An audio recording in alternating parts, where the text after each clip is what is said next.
guys, meron naman tayong nakita na cellphone. Yung tindera ko nakakita dito sa may kabilang side. Marami pa namang customer kanina, mabuti na lang yung tindera ko nakakuha. Kaya eto, tinabi muna namin at bumalik na yung may-ari. Ito siya, ang ganda pa naman niya, oh guys. Yung cellphone niya, ang ganda din. iPhone, ano to? iPhone 13 o iPhone pa yan siguro ilang cellphone na yung nakita namin dito. Kaya pag dito nyo naiwan, huwag kayong mag-alala dahil safe yan. Huwag lang makuha ng customer. Ayan guys, kaya ingatan mo na ha. Huwag ka nang lapag ng lapag ha. Ingatan mo na yan.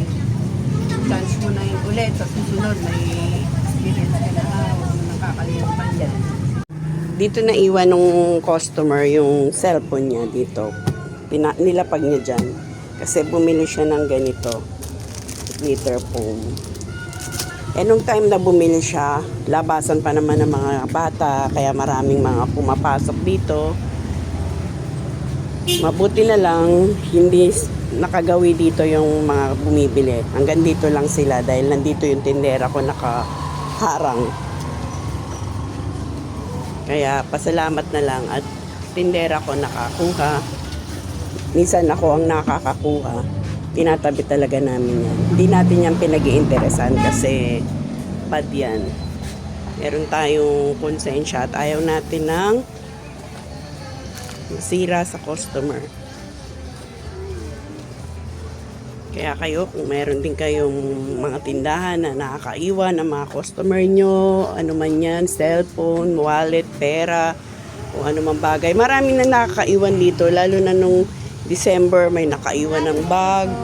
Bago pa naman yung bag, ipandre-regalo na iwan niya. Pero binalikan niya January na. Tinabilang namin. Mga payong yan, 20. Mga payong. Yung iba hindi na bumabalik. Lalo na kung mga payong. Kaya tinatabi na lang namin dito. Just in case bumalik, bibigay natin. Minsan dito sila nakakaiwan. Yan.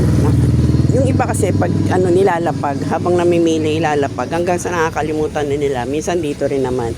Ilan na rin yung iPhone pa yun na iiwan nila. Meron namang isang customer na nakaiwan din ng cellphone. Alam nyo ba? Hindi man na nagpasalamat nung binigay namin. Yun lang di maganda minsan sa tao. Hindi marunong magpasalamat na nabawi niya yung kanyang cellphone. Hindi pinag-interesan. Hindi man lang nagpa-thank you. Bahala na si Lord sa mga ganyang klaseng tao. Basta tayo ginagawa natin yung tama. Kasi pwedeng bumalik sa atin yan higit pa kapag pinag-interesan natin yan. Karma is real. Takot tayo sa karma.